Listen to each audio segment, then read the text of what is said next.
If your games are out of control, then you, my friend, may need a video game controller. Control your games with one of gaming's greatest inventions and perhaps one of the most important parts of gaming. After all, it's the only thing that you're in direct contact with while playing games, well, for most people at least.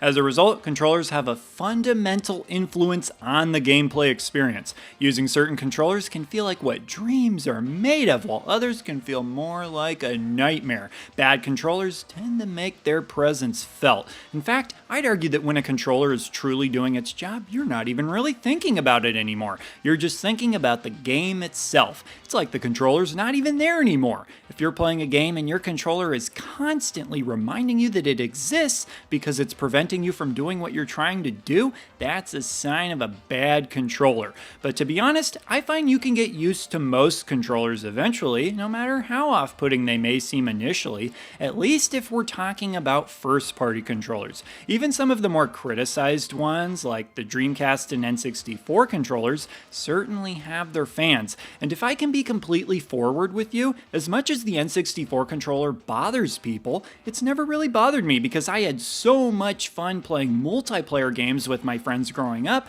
that I just got used to it. Although, some people never get used to it, and the N64 has had what I'd call something just short of an uprising to make sure people don't have to use the original controller if they don't want to. When it comes to what makes a controller work, there's a lot of different factors at play.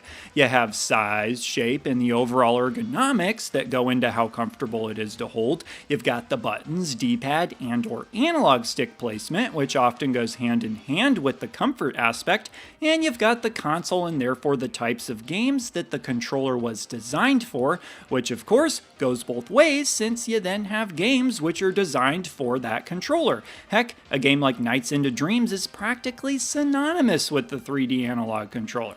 Alright, but why don't we start with form factor? I think that's a good place to start since your first real experience with a controller is holding it in your hands and seeing how it feels to press all the different inputs it has. Like trying on a new pair of pants, this will immediately allow you to form an opinion. The first big divide I want to point out here though is the difference between some of the older controllers that are commonly referred to as pads and more modern controllers that added on what could be called handles for each of your hands to hold. For most gamers, this transition came with the introduction of the PS1 and N64 controllers. This is also around the time when controllers started adding a whole bunch more buttons as well as analog sticks. I remember back when it was a big deal for a controller to add additional buttons on it. Meanwhile, keyboards and calculators were just like, yeah, welcome to the party, noobs. And actually, you could certainly add some of those older controllers that had number pads on them to the party too. It's hard for me to try to say whether or not this shift to more inputs made controllers better because I think that has more to do with whether or not you prefer 2D games or 3D games, older games or newer games, since each style of controller tends to cater to each of those respectively.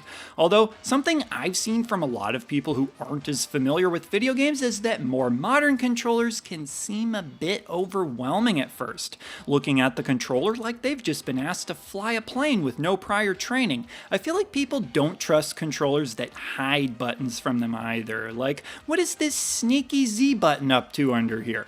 And whether or not they seem overwhelming, some people may just prefer using a controller with less buttons on it. It can make games more immediately accessible since the controls for a lot of older games were just, okay, we got a jump button, an attack button, a D-pad for moving left to right, and that's all I need to know. I've even seen some people argue that the difficulty for older games comes from the games themselves, whereas the difficulty for more modern games comes from simply learning what does what on the controller and getting used to that for each game. And apparently some more modern games with their long tutorials would agree. Of course, a lot of this can vary from person to person, but the point is that older controllers tend to be easier to digest. I've always loved how much the N64 controller ruffled people's feathers. I mean, controllers were just moving along with maybe an additional button here and there. PS1 controller has handles. What the heck is this? I know some people who were always perfectly happy only having two arms until that controller came out and made them question whether or not the human design was flawed. Or you could just say that the N64 controller design was flawed, or realize that all three handles were not intended to be used all at once.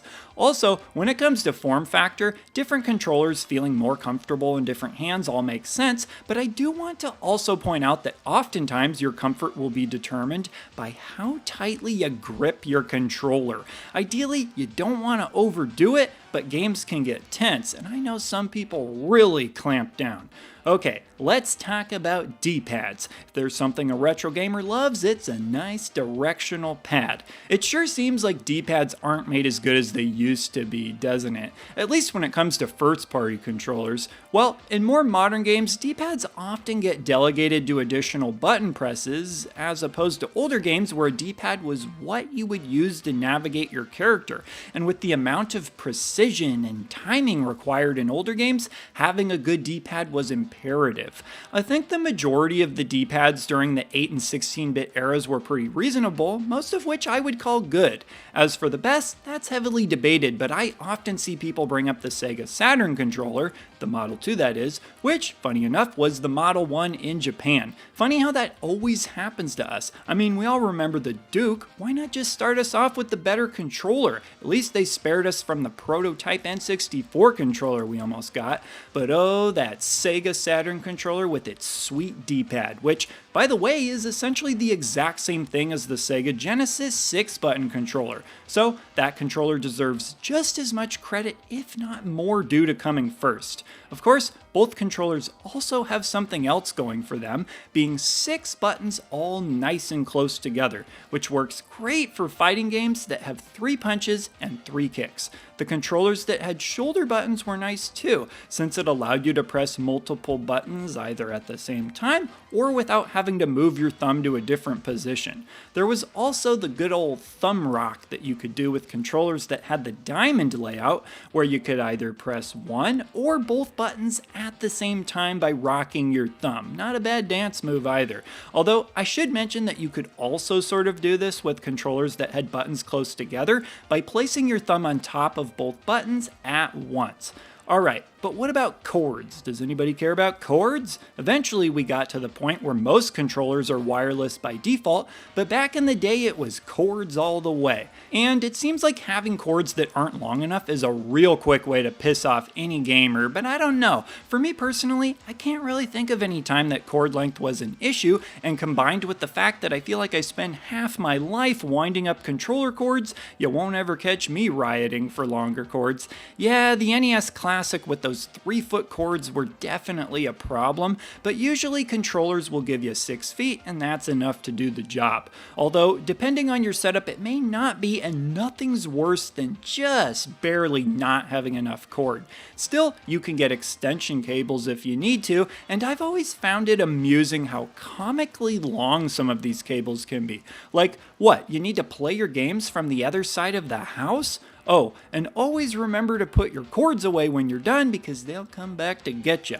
But when it comes to not having enough of something as it relates to controllers, in my experience the most likely issue is not having enough controllers themselves, or better yet, enough controllers that don't suck. We've all been that friend who came over to somebody's house only to graciously have the crappy third-party controller given to us. That's like inviting somebody over for a gunfight and giving them a knife, a butter knife. And just think about it, the perfect scheme was in place to make this happen. Controllers were expensive, and who had to buy controllers? Yeah, in most cases your parents did, and they didn't want to spend more money than they had to. Well, third-party companies knew this, and so they offered cheap alternatives. Well, with cheaper prices often comes cheaper quality, but why should your parents care? They're not going to be the ones using it, and in most cases, neither was their own child. It was going to be you, the friend who came over and needed something to play with. So yeah, add most older third-party controllers to the list of what does not make for a good controller. But you know who didn't tolerate third-party controllers? That's right, Timmy. Seriously, why didn't we just bring our own controllers over more often?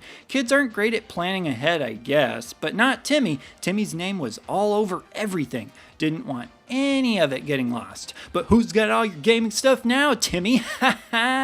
Last up, aesthetics. Does anybody care about how controllers look? Well, from what I've seen, not really. Sure, everyone has their preference of color when it comes to the controllers that offered such variety, but I've never seen anybody actually say that makes a controller better to use. Although, I've never been one to discount the personal element when it comes to this kind of stuff, and I know that people can definitely develop a kind of personal attachment to their favorite colored controller, especially if it's a double whammy by being for a console that you like. In fact, I'd be willing to bet that for most people, their favorite controller is a controller for one of their favorite consoles. Not only do you have the benefit of playing games that you'll really enjoy with that controller, but also because most controllers are designed around the games they're meant to be played with. So, in your mind, it makes the controller feel well designed. I like the Genesis controller a lot because it's great for platformers, and that's what I like to play.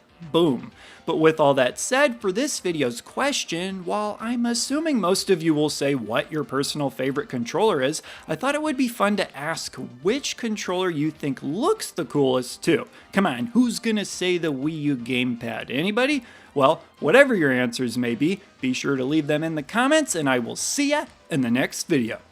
He's the Retro Bird, yeah, and he's talking about